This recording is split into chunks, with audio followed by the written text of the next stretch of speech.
de esos casos.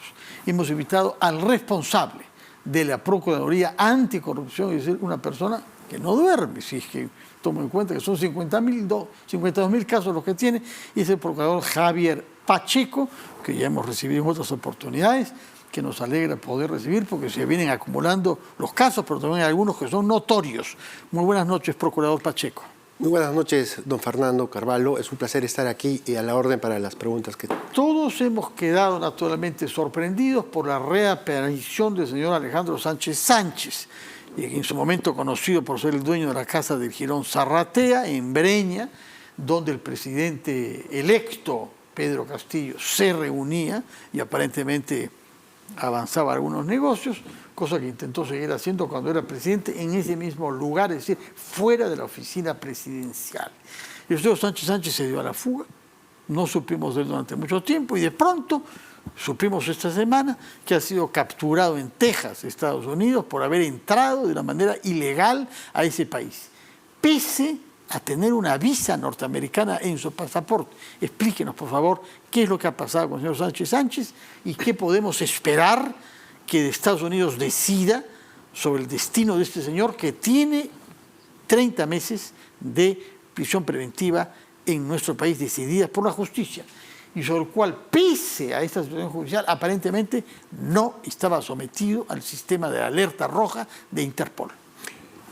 Por supuesto, dentro del contexto, el señor Sánchez Sánchez está procesado y la teoría fiscal es que él forma parte de una organización criminal liderada por el expresidente Pedro Castillo. En este caso, que es el caso denominado Asesores en la Sombra, están procesadas 27 personas. Al señor Sánchez Sánchez se le imputa la presunta comisión de los delitos de organización criminal, colusión agravada, lavado de activos y tráfico de influencias. Y por estos hechos, la Procuraduría ha postulado una pretensión económica de 148 millones. ¿Por qué? De soles. De soles. Debe él pagar como reparto solidariamente, conjuntamente con los... Pero esto es a nivel postulatorio. Por haber realizado acciones y generar un presupuesto a través de un decreto de urgencia en donde se desviaba presupuesto a Cajamarca para realizar obras de saneamiento que ya habían sido hechas o que no tenían factibilidad para que se hagan. Entonces, siendo eso así, estos son los hechos graves por los cuales se le investiga. Este señor, una vez que se le pide la prisión preventiva, pasa a la condición de clandestinidad, aduciendo que él sería un perseguido político y que digamos, él no acepta los hechos que se le imputa y claro, dice, soy inocente y no puedo estar porque no encuentro condiciones. ¿Ante quién declaró eso? Públicamente su abogado. Ya él ya no se puso a derecho. ¿Eso lo dijo ante la Fiscalía? No, su abogado lo ha manifestado públicamente, ¿no? Que él no se siente y pasó a la condición de clandestinidad o como su defensa técnica lo señala, se puso a buen recaudo. Bueno, el tema es que estando él a buen recaudo, habría realizado una reclamación administrativa ante la sede Interpol en Lyon, en Francia, aduciendo que es un perseguido político. ¿Cuándo habría tenido lugar esa solicitud?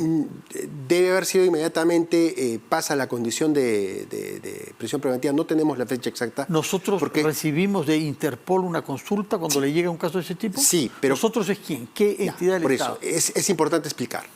Una vez que se inicia este procedimiento administrativo, Interpol, en su reglamento, corre traslado a la Oficina Central Nacional de Interpol Perú, quien inmediatamente corre traslado a Cooperación Internacional o a quien es el autor de quien emite la orden de captura a nivel nacional e internacional, que es el juzgado competente, quienes son los encargados de llenar una ficha en donde solamente se puede contener 1000 palabras. 1000 palabras. Algo, pero solamente cargos dijo que habían 4. Por eso, algo... A ver, recuérdenos esos 4, a ver si caben. Organización criminal, colusión agravada, lavado de activos, tráfico de influencias. Tráfico de influencias. Colusión agravada puede ser hecha pese a que él no era funcionario.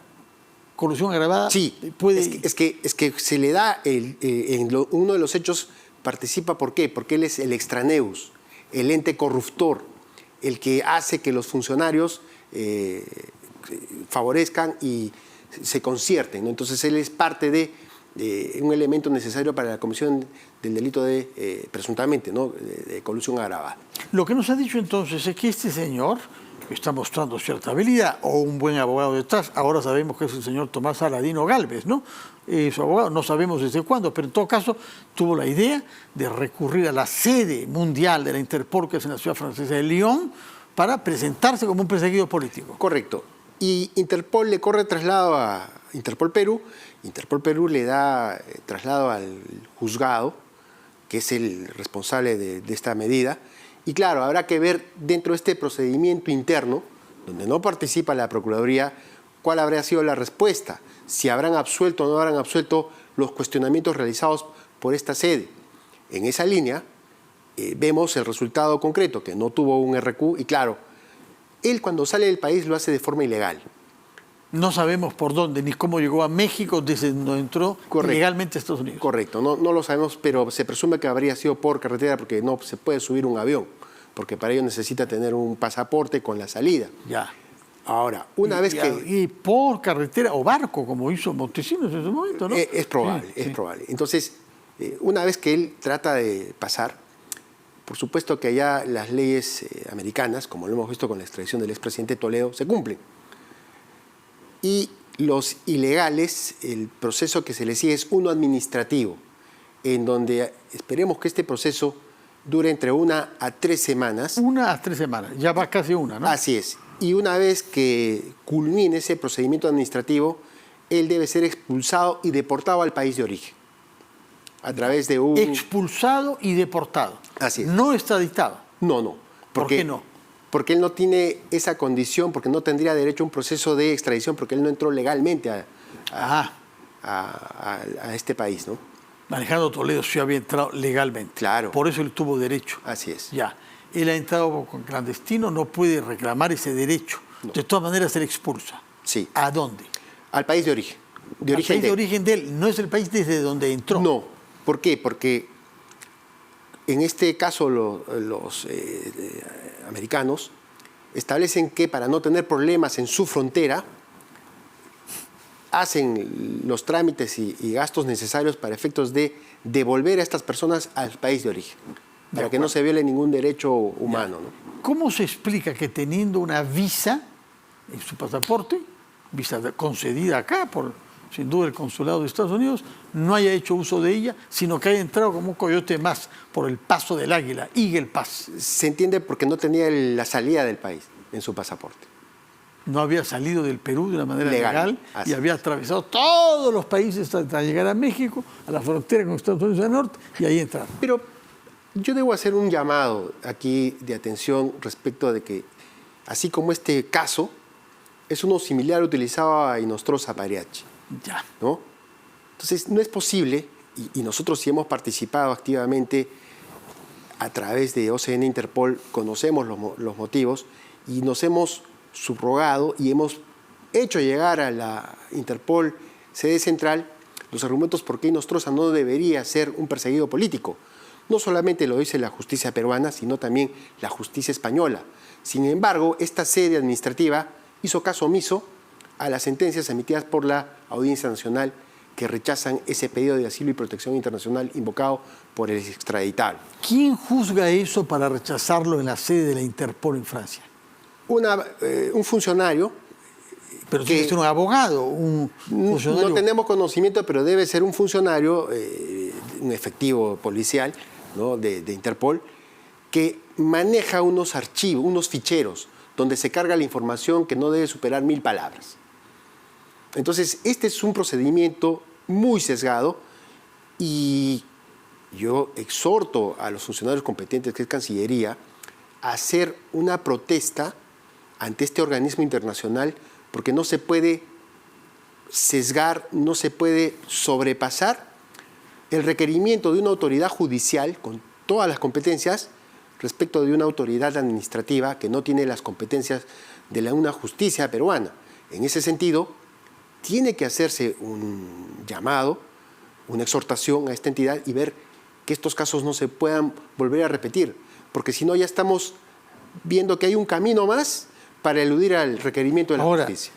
todo lo que demos como mala señal en el respeto a la democracia es lo que favorece que se puede decir que hay persecución. Por ejemplo, este debate ahora, expulsar al representante de la ONU del Perú sería fatal, porque un país que expulsa al representante de la ONU se pone bajo la lupa internacional como un país dudoso, están pasando cosas extrañas ahí. No puede pasar eso. Pero hay quienes están pidiendo eso. Seguramente, pero los que piden, entiendo que el país no ha tomado una decisión. Esperemos que no. Y seguramente no lo va a hacer, porque aquí en el país se respeta el Estado de Derecho y todos los procesados desde Vladimiro Montesinos y Fujimori, sus derechos son respetados. Y en esa línea no se nos puede tildar como un país que tenga perseguidos políticos. No existe eso. Es inaceptable, efectivamente, sostener eso. Ahora, sin embargo, el señor Inostroza osa participar en audiencias judiciales vía Internet, desde su situación de clandestinidad, aparentemente en Bélgica. Sí. Y explíquenos cómo una persona que es un prófugo de la justicia osa pedir a la justicia que no lo condenen o que no avance el proceso contra él.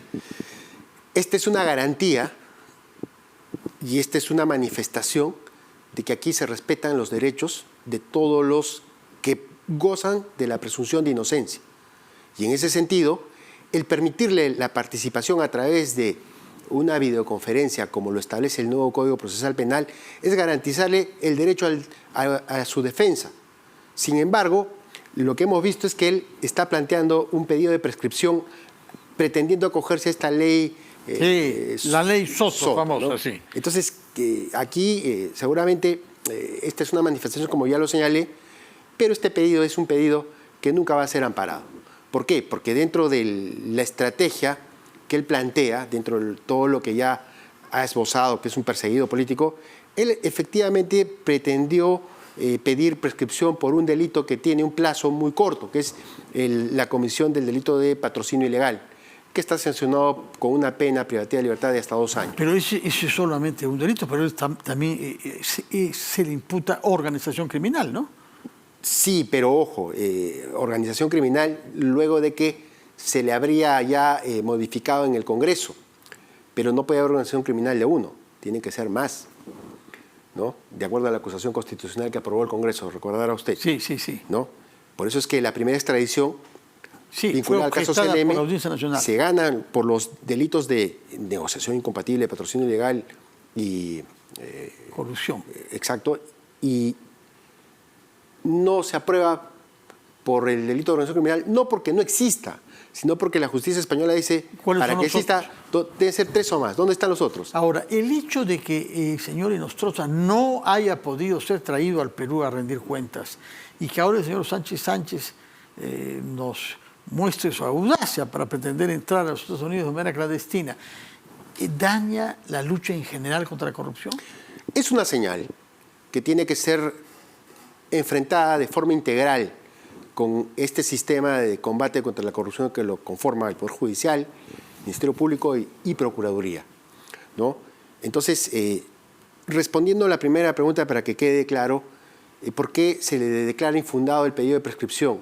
Porque esos hechos han sido recalificados no por el delito de patrocinio ilegal, sino por uno de cohecho, que tiene una pena mucho más grave. Soborno, ¿no? Así es, que ya comprende 8 años.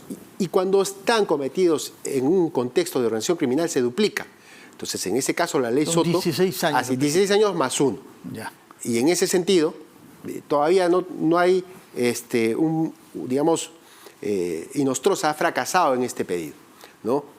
Y claro, porque de parte está la justicia que viene actuando a paso firme. Ahora, respecto a tomar una estrategia, esta tiene que ser en conjunto, ¿no? Y tiene que ser en conjunto de forma técnica, erradicando cualquier tipo de señal que exista cualquier persecución política. Por eso es que ya superado el gobierno del expresidente Vizcarra, nadie más del Ejecutivo ha blandido la bandera de decir que Inostroza es un corrupto, porque este es un tema judicial, vinculado... Un político no debe pronunciarse sobre un justiciable. Por supuesto. Sobre todo si ya está siendo procesado. Así es, por supuesto que no, porque esto ya está en el ámbito judicial y por supuesto las personas encargadas para pronunciarse en este tema técnico es la Procuraduría, el Ministerio Público o el Poder Judicial. Procurador Javier Pacheco, bueno, contamos con usted y su tenacidad probada, ¿no? Para que estos casos no queden impunes y para que se avance en los 52.000 casos de corrupción. Sí, en el Perú. solamente agregar que respecto de este caso, la Procuraduría está trabajando. Hay información que no se puede revelar porque está a nivel de reserva. Sin embargo, nosotros estamos realizando un trabajo para conseguir que se pueda traer al extraditable aquí al país. Ojalá que las cosas no se pueden revelar todavía. Pero tenemos dos extradiciones ganadas y seguimos... ¿Dos ganadas que son? El caso CNM y el pago del soborno a una funcionaria de migraciones cuando fue del país a través de Tumbes. De acuerdo. Muchísimas gracias una vez más, Un placer, señor procurador, y gracias a